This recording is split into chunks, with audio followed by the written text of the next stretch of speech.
From what to Alishma Mohamu Aquabadi by home based television as so. A brass son sense of how do I have one or separate to breakfast here, boy, my dear. Ubi my Sudian a dreadium seminal. Yet the bro separate to breakfast here, boy, say HB News. Now, son, young try when you come right coba, a tiffin seminal, Obetibi.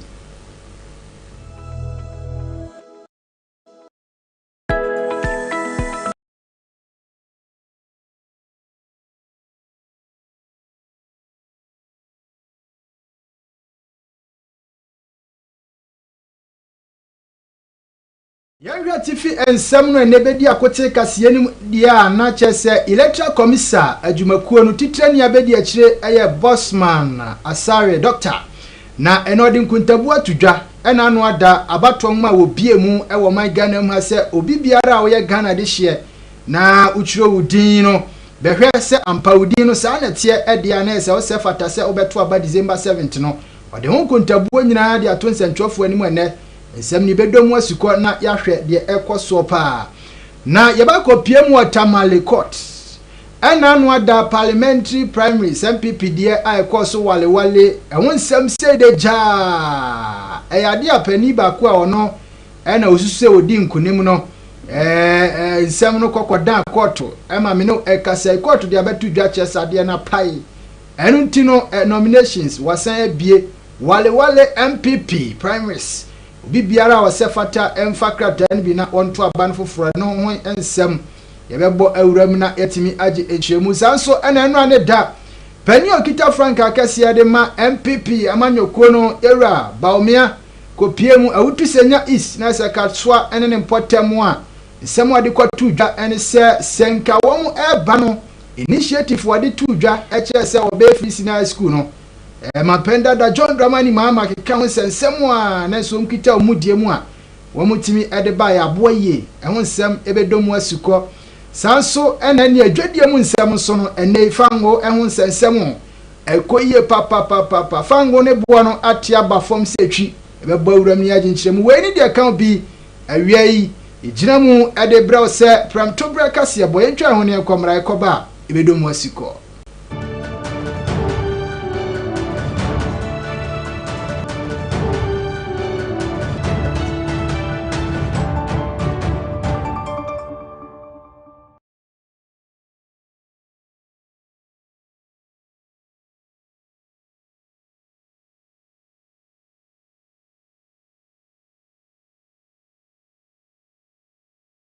Ausia mwakwaba ereba prantobra kasia bone so e home based television eso na dia mediso ene odai for yaw ano me ana wie maje peni e be kenkan sem no e dia ma wo na ye nkyere ho no ye mu asem ni ye hyensem na sia na nsenya na beto dwa se electoral commission adwuma kuo no e de to dwa e kire se Ghana ni ba biaro a ukita voters ID ebie no na kire se wo se fata se obeto aba wacho dibra atwamu no e wose utumi kọ eye empesu ahodo so mecha ye police centers ahodo na woma bie nkratam se deja ukọ hwemu ba kumienu miensa na hu edin a wo kiro ne sampa esefata na eso wo nsoro ede wo pen ana mu kiro dua si so sampa odin no ba kiro wo ensem na wo sefata se December 7th obeto aba ni nyina aba na wieye me no ekasa pani abedi akire edema electoral commission adwuma kuo no Dr. Bossman Asare abuhu enkonta dia tre nsentwofo kire se bibia koyie na nsono kopiemu opusiga ene ne potamu a kamia se ba kumienu miensa bi na anhyeda anyina brane a pusiga adie wo mo suspend ye nyaade ankrata na wo mo koso abiemu sade hye mehwe omudin ewo mu eno da nchen dia na chese bibia ya nesa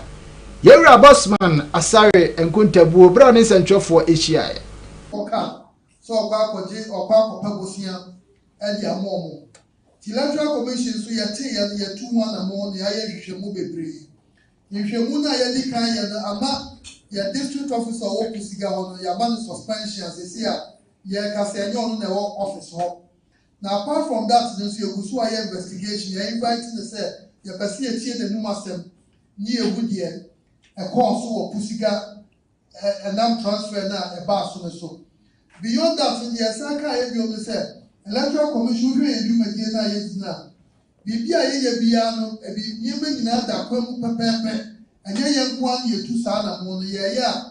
yɛde political party civil society security ɛkwakuo bebree ɛna yɛ adwuma no a yɛyɛ no ti ɛkɔba sɛ obi kɔka sɛ o electoral commission ɔmo yɛ nhyehyɛ bi na ɔmo ayɛ biribi na obi anya mfasoɔ na obi nso ho akyerɛ no a saa nneɛma no nyinaa no yɛhyɛ Ghanafoɔ sɛ ɛnyɛ ade yɛtwa sɛ yɛgye tum ɛsiane sɛ wohwɛ exhibition no a yɛyɛ no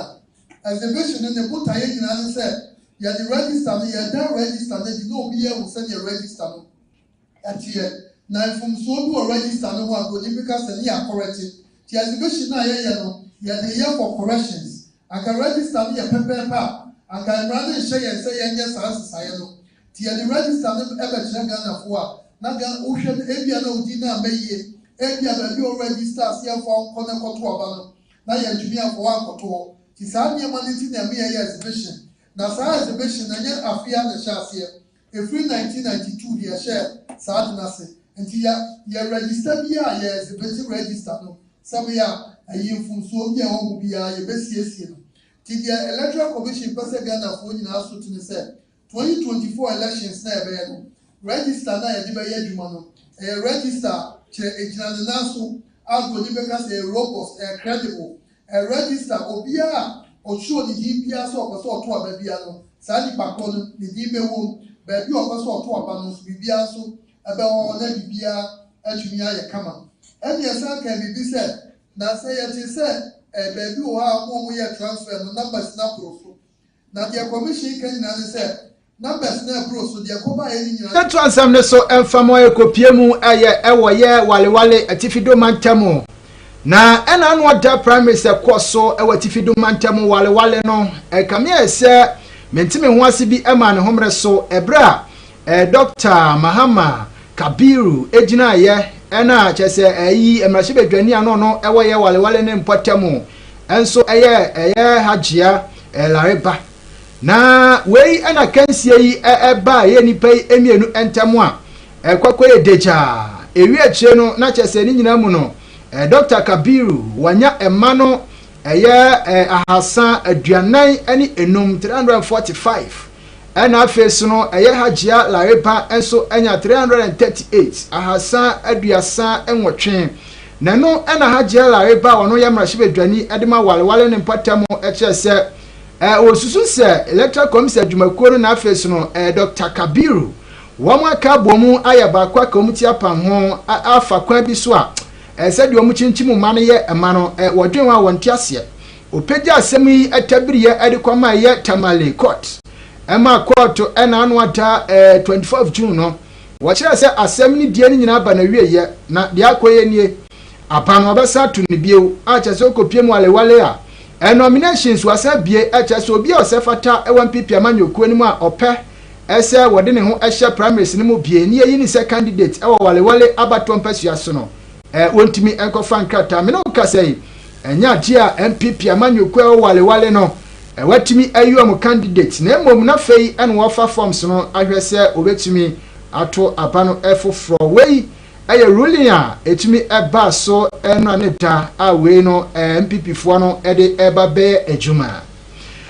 yenkopie mu ewoye awutu senya is abato mpasua so na eno ne da na nya sanketwa ene pani okita franka kese yede ma MPP amanyokuo Dr. Muhammad Tupamia wade ne to abɔ ne kopie mu wɔ hɔ pa a na nya asɛm kuma na bra ogya simpie ne apaso ne Ghanafoɔ bi ɛkasa na wɔkyɛ sɛ MPP bɔ adwuma a kyɛ sɛ MPP bɛtena konwa kɛseɛ so ebu ɔman no ɛnhyehyɛ yɛ ɔde ba yɛ ehu sɛ da bi awofoɔ bi ɛho kyere wɔn ɛno ti no ya na wɔn manu a wɔn anim nwoma pa no ya na wɔn nwoma sua no entimi nkɔnkan sanse sika ni wa wadi ebe pia womo enu ti wadi free senior high school initiative ne by sabre ni mu na wasi initiative wadi betu dwasa agro a chese eye pani a wono ne Ghana man pani dada ai no kita frank akese yari man disi amanyokuo no yera John Dramani mama ene si pani apaso bia wo benya no ya na wo twa omo pa etoto free senior high school ni ho a enya senketo a chese nye ye nkosi agane ade a nanso Dr. Muhammadu Gomia eno ane Dawutu Senya East ade to Ghanafoɔ bia ho anim sɛ ena free senior high school no aboa pa ene nkwada bia na wo mo enhyeda ni ani da so awofo bia na wo mo ankasa kura sika eni ombotom a wansusu se wo mo mabetimi awie senior high school bie dodo no a nene watumi awie bia echesampa MPP amanyoko no abo adwuma enu ntia hunya se wano Dr. Muhammadu Bawumia no ana odi akire sabedi akire na Ghana mapena na dan kwakufu adudi animu no ebre na wie du na se wo petumi ne biemu ya e wo se wode hya ne nsa we yansam okoka wo eye awutu senya is abaton pesua so ebre wode ne nto abo ekopie mu yebetimi aye free seconds first year na 2017 na besinya miado yebetimi aye ye fashion budget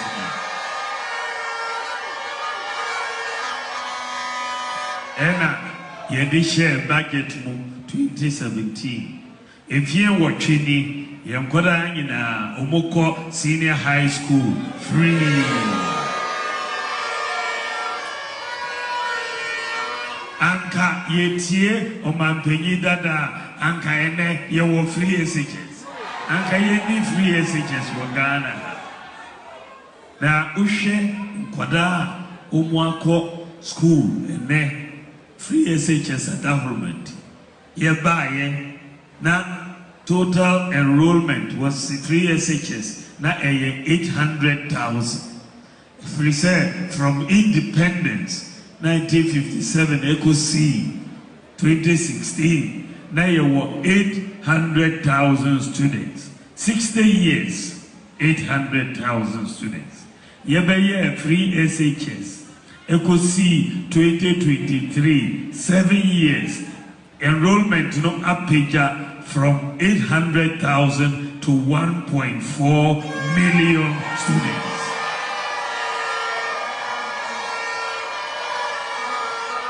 $800,000 to 1.4. And you said 60 years, now you 800,000. 7 years, you did 600,000. Come. 7 years. And you said, now kola baby tifie na omuntimi nko school fees denti na omuntimi nko but we dey ma omu akọ neso eye enigie no pa na say first no na mema no dose say ma no was senior high school 2016 for every 100 boys there were 68 girls 68 2023 for every 100 boys there were 106 girls that were senior high school.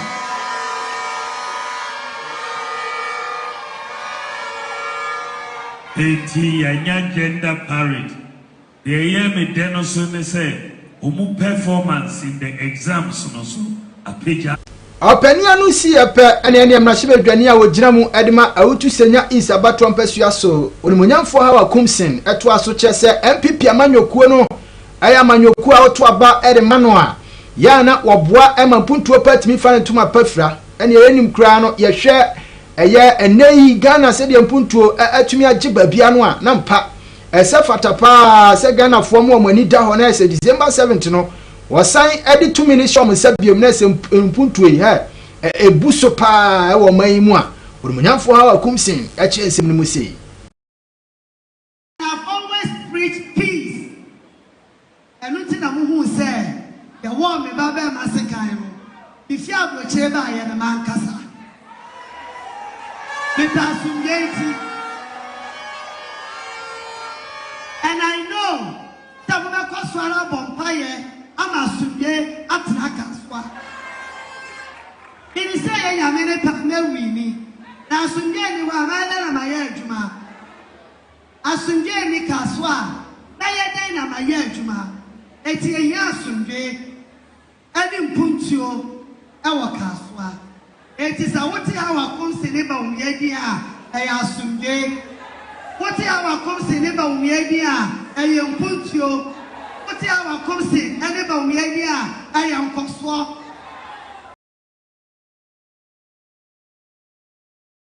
Absianto ansamne so na yenko yanimu a na chese pani abedi akire edema eye Ghana Tourism Authority na kyerɛ sɛ yɛwura ben nsia ɛna kyerɛ sɛ wɔde nsɛm ato dwa ɛkyerɛ sɛ yɛwɔ ɛyɛ tourism months ɛno nti ɛho hia paa sɛ wɔtumi edi ho nkɔmmɔ de kyɛ ghanafoɔ no ghanafoɔ nyina ehu mfasoɔ ti a ɛwɔ sɛ akwansra sɛ tourism no etumi bɔ adwuma ɛwɔ ɔman ghana mu ha sei ɛna afei soro ɛno da nkyɛn a hia sɛ ghanafoɔ bi ɛwɔ sɛ wɔtumi ɛkɔ brano ɛkɔ akwansra sɛ tourism sites wɔ etumi kɔhwɛ nneɛma pa bi a ɛwɔ hɔ nom ɛne amammerɛ ne amanneɛ nneɛma bi a ɛwɔ hɔ na etimi ɛboa yie paa wɔnmonyamfoɔ ben ana ne nsia ɛde nsɛm yɛ to dwa no wɔkyɛ sɛ ɛna ano ada kora no Ghana photo samfoɔ pani egyina CPA ni apa so ɛde ɛyɛ media budget ɛto dwa no wɔde to dwa kyɛ sɛ 1.8 dollars ɛne wɔtimi edi nya efiri ɛyɛ tourism hɔ akyɛ sɛ wɔkyɛ sɛ mpa tourism no sɛ akwansra no ɛde sika ɛbɔwuro man ni mu papapapa boɔ man ni mpuntuo nti ɛho hia sɛ edru ɛyɛ bosomi sei na yɛde hyɛ ho fa no a ya Ghanafoɔ etumi ɛhyɛ ho fa kɛseɛ paa na etumi yɛ fɛ gyiba bia na enuoma etumi ɛkɔ nkane pania bɛdi akyire ɛde ma ɛyɛ Ghana Tourism Authority no ɛyɛ onimonyamfoɔ ben nsia ɛde ensɛm ɛkɔ wie no wɔkyɛ sɛ sesia no a akwakwa sɛ bosomi yi yɛde ɛhyɛ ho fa kɛseɛ ɛde ama ɛyɛ tourism no ɛho nya yie sɛ Ghanafoɔ nyinaa ɛbɛtumi akɔ emiamiayɛ no atimi akɔ sra na ayɛ fɛ na afei wadi ho nkɔmmɔ ɛde akyɛ afoforofoɔ titiriw ɛne wɔn a efiri ɛyɛ amonɔne ɛbɛpiem ɛwɔ ɔman Ghana mu ha sei no onimonyamfoɔ kyerɛkyerɛ nsɛm kakra ɛkyerɛ nsɛntwerɛfoɔ. When the Minister of Finance or any senior government official throws out a figure like tourism made X amount of billions a year, people think it's not true, and they always wonder how we got that figure. But the way of computing is an international approved way of arriving at the impact of tourism within the economy. There's something that we call a tourism satellite accounts that measures the activity and the expenditures related to every point in the activity. So typically, if you have, say, a tourist who is a resident in Nigeria, if he buys his ticket by air to come here, or he lives in UK, and suppose it was a Ghana Airways plane that he was on, then the ticket, the $2,000 or something, is revenue that will go to Ghana Airways. But this one is a foreign airline. If it's Delta or something, then that does not come into our economy. But when he lands at the airport, he has interaction with the airport authority. Maybe there's an airport passenger tax that he pay, could be $10, $20, but there's a certain expenditure there. Then there's transportation from the airport to where he will stay. If it's by a rented vehicle, there's payment there. If he stays in a hotel, there's payment. If he's buying food at a hotel, there's payment. If he's visiting tourism sites, he pays entrance fees. He buys gifts for people. He goes, maybe he goes to Plus 233. He goes to listen to High Life or and so on. So all along the different points in the experience, where there is exchange for certain value, there's expenditure. So you compute the average spend per tourist in country. Yero ben anani nsia fancy otoa so no wache se akwansra se tourism no enu nkuto na wa hoden a etimi kura yamamre ene yamane ewo yama Ghana mu ha sei eti akoba ne se yakwansra no enhyeda ni ahoden a yamamre ne yamane ni nyina begyira ne sanse wa hoden enti no ekuta ne pampe a enei dodoɔ no a sɛ mmɔfo no firi ɔmo man mu ebepie mu ha na ɛsɛ ɔmo pɛ baabi akɔakɔsra na ɔmo ahwɛ amammerɛ ne amane a ɛfɛ a ya na tourism ni ntino aya na ejirane na so mo timi kɔhwɛ bi edi ho adanse pefe. Now you are having a whole generation who live 3/4 of their life in a digital space. You go to an event and everybody's looking at his phone instead of talking to people. So we have a different world, but it's not fair to think that tourism is there. Sometimes tourism even leads to preservation of culture. You are finding out that there are a lot of diasporan Africans who have more interest in traditional African religion than our own people. They're coming from America and so on. They are going as trained priestesses in some of our, more than people who've grown up here all our lives. You see, they are keeping African names more than those of us who are born here. So there is some disconnect somewhere. But tourism has and can be, it has its negative effects. One, you can have undesirable people coming in, child predators and all those people sneaking in the guise of tourism and doing stuff in the country. But that's why we have security agents, and that's why we have a visa regime that tries to screen those who are coming. But and tourists are not always foreigners.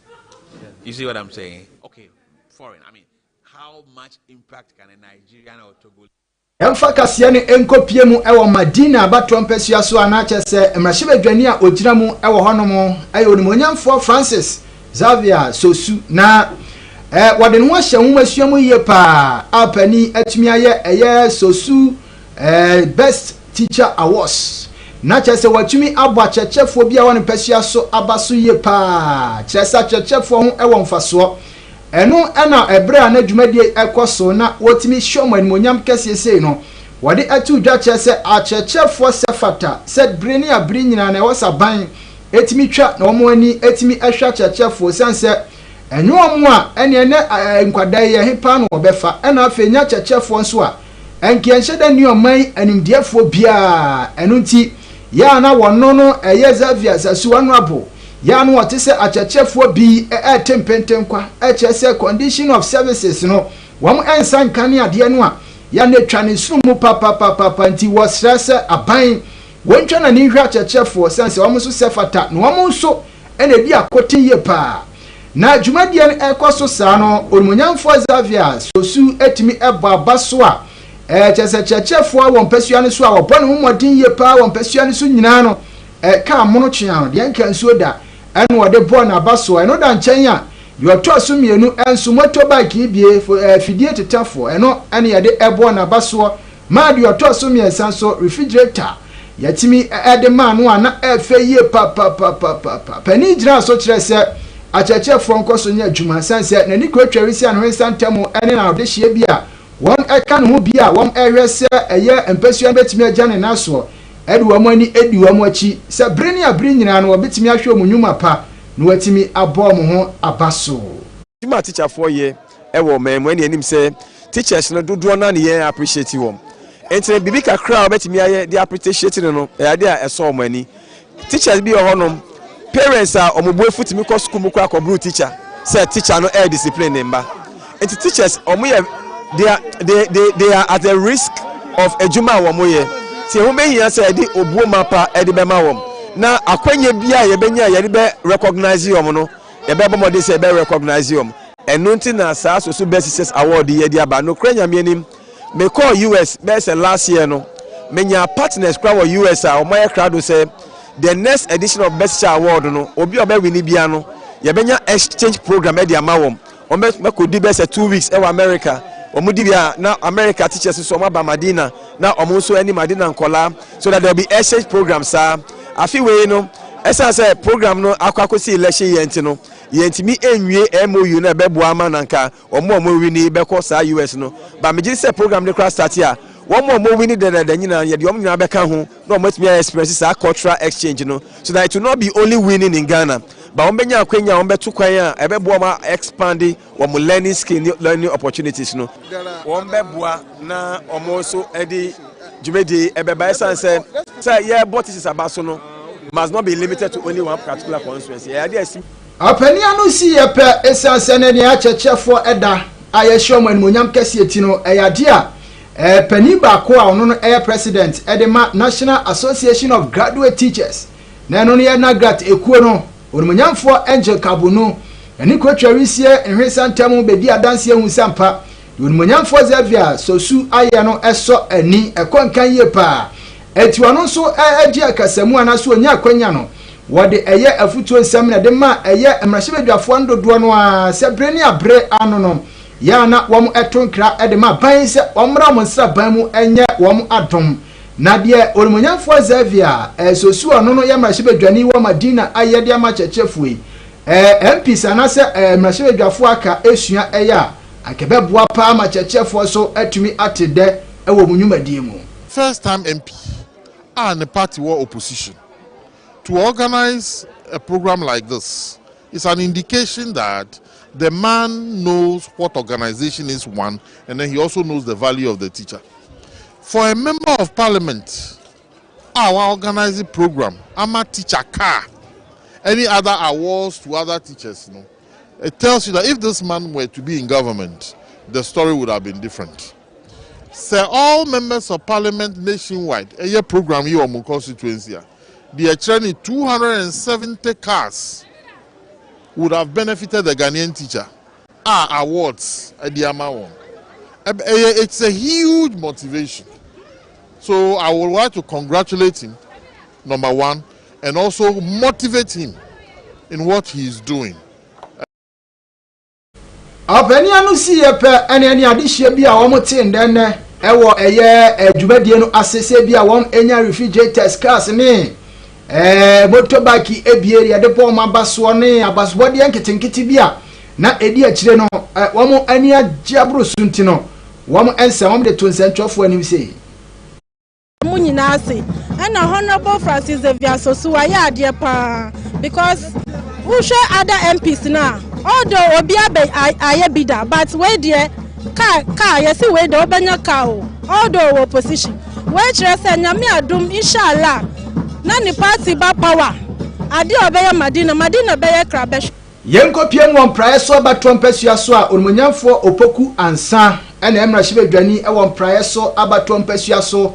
na wode atudwa chese MPP amanyokuo yi wom eti abanwa so ebu oman no eyade a eboa tourism pa kwansra ho sensem no MPP government anase aban atimi apagya kwananimu a wo chese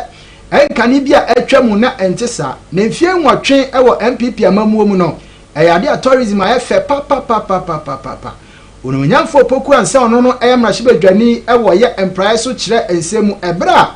na tourism month no wotimi edanadie ede ache Ghana fo nyina na wo chese tourism ya de bia eni oman mu a emmoa sanse edisika bebre no na eboa oman ni puntuo a adehye do no abefiri oman mu aba behwe de ekoso ebra amane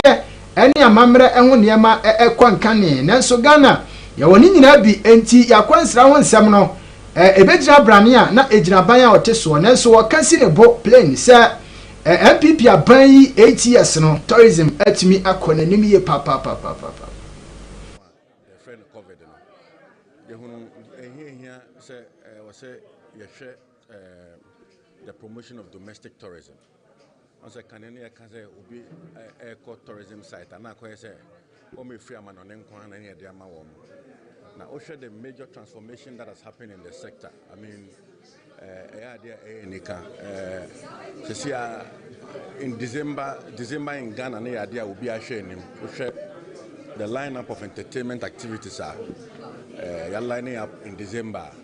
It brings in a lot of people. I mean, it is estimated, say,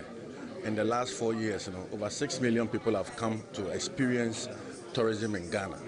and that for me is quite huge. I was here to me boy baso.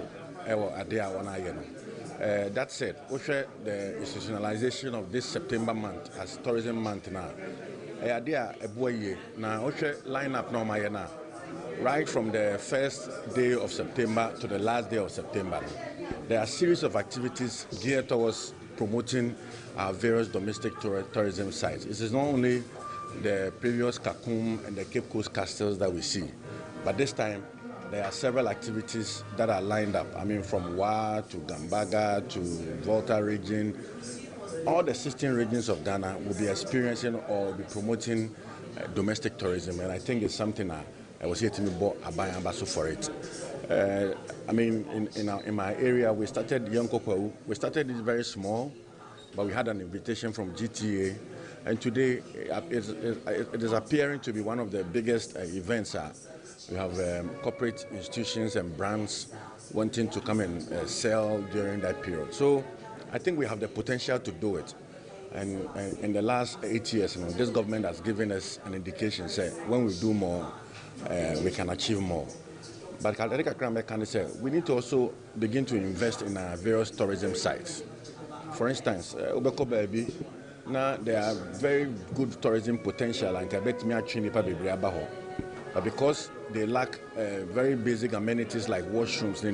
Now, you see a pair and any penny quancha for Edema National Commission of Culture, Nana or one a champon. And so to us on what I said, tourism manti, I was a gun of Wodina. Efasa, a Yabusumi, a sones, or the area site about Dwa, and only a tourist site, no TV culture, the Ghana for, and I said Ghana, said Omino, ya what ever honmo. And I feel so, or the 2 hours will be enemy set. 1 for many uncle PM where tourist sites I would draw. Now, 1 for any quotation, his Santa Muncocha, a mamrani, a mania, a Timmy a coso, a way yes sites war. Now, want me a who my mamrano, the Puma Sibre precope. Now, no bet to me abwa. Ama a year tourist, a year a sites no, at me I fe, and I say I can't stand some, I want my gun and say no, I are corner. Ama addition be a few of my musuno. One at me Eddie actually abehead a coso, and now or what hen a champon, a chance you say.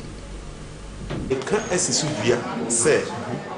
Yebo said that we say, I'm an only for Ebeba. Yemian Momaku Bridge, and ne Becase, a Quasi Bruni, Torres, and the Mobaba, near Mono, and Son and Nono Bayano. Yea, Nikanye, and want to move into me and two. Yania, who ain't near, obint me and ye and D, and Nuntino, then I may patre. Your friends and local tourism. As I say, young Crank will be sorry about Canada, America, Australia, Ako, and Subusan Wako, Paga. Onimho wako Kumasi Museum and I say Asante Palace Museum wako Kumasi Zoo wako Zolunzu wako ni Keka Mubota region onkobi entina dofo Ghana fo nyina yesese Ghana manti wo as ankrankro and I say woni wo yere wo kunu wo busua monpebre weekend ba ko bi na montu mona emfifi na monko baby abemo se wo nkran na abriha ya mo na obefo befo ne so na obekwa betimi akwa kwhwe bibi western regional war Asante regional war northern part of Ghana ni nyina no ye bodehuru kanfo se Ghana month yankasa yenyi ye de ntum na yankosra emiamia ya mayi kura omo kenkan wo buku mu enso no wakan Zolenzu enso no akola no onko oboda owofuo fakra konye so Ghana man ya fa enkudai ekonomi kohwe sabe ya kire no wosuku a obetimi broni beka so be relate the year say ya mekenkan no eno ehɔ na mabayi na watwamfonyi mpo na ɔkɔ a wɔde akire ɛma adesua wo usua no ɛkenetri enti ya bo debro say Ghana Tourism Month, the month of September, spearheaded by the Ghana Tourism Authority under the Ministry of Tourism, Arts and Culture. Any agencies that come in National Commission on Culture, Ministry of Dano. I was saying the same way so, not in Chahon come right, but you try home echo bar. And your dready winsome, a baby near her dear Coswo. I want a year a dready winsome someone to true. Any fan was here near Cohedia echo so potty, your comrades here.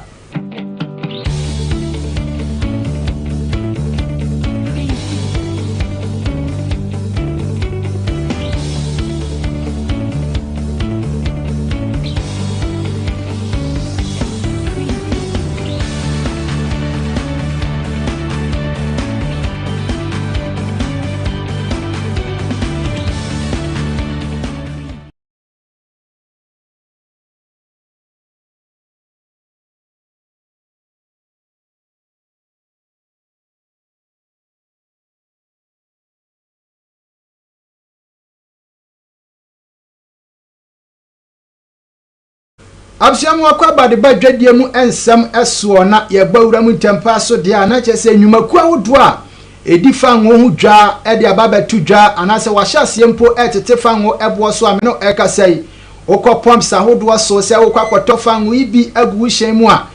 ebo no ekofom kra na se de etienie ene going filling stations ahodo why my Ghana mu ase no odo ka ekosi honom se eye ubu fanwo ibi anase ubu eye ifuwa ibi sanu a ebo no eso atete ene se enkane no na eyade a super ibie a eno ne eye petrol no na eboa no ejina eye 14.22 ame no ekasa etimi aba 14.16 eno no eye super petrol no ede eno no na chese ate aba form kakra sanso ena diesel no enkane no na chese ukojina pump ne so se ubu bisa no a 14.90 cedis na ame no ekasa eyade a etimi aba 14.70 cedis na chese diesel no so ebo etimi atwi aba form kra na eno ana panfo ekiremu na se wiase adwaman kese eso ena akoba se fanwo ne bo ne eso etimi ate akofom a eno da nchenso a ene yesidi no enso ahoden etimi agina brane kakra ene nam so eman kakra fanwo no ne bo etimi akofom sa wahye bo echese bekoso a na etimi akofom yenyina no so na emfa dwadie mu nsam esi yentwa ho na yenkomra yekoba yebeba wuram obi ma so nya kohede esie ewo Tunisia manmo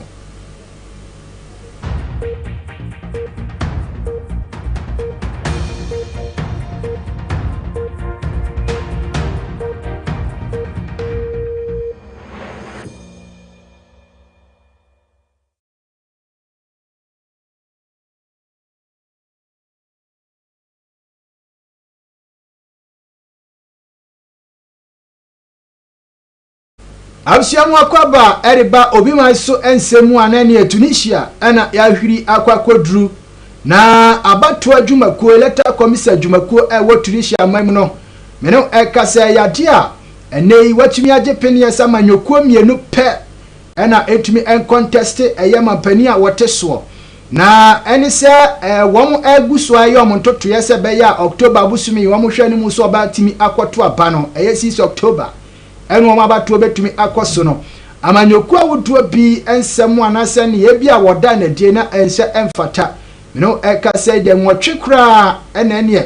yatimi abom ko adu amu odin a anhwe ye kra mu nipa bi ebetimi akopie mu na dwafie na electoral commission adwumako wa Tunisia manmu eye nhwemu esi ase no na ehwa akohia ese amanyoku mienu en wotumi e contest mampani a woteso ese Tunisia mampani a eno nsem so yetimi ede atudwa we na koso ewo Tunisia manmu sesi a ukopie mu hono a wo ya hoboaboa sebe ya October abosone de to so ensia obetimi akoto abakese a eda wo mu animo yenyina no so na ye na ye ho komra ye ba agudie mu nsem Jonathan Opon ayekrado wode besom yen ewo kase yen mu yen komra esia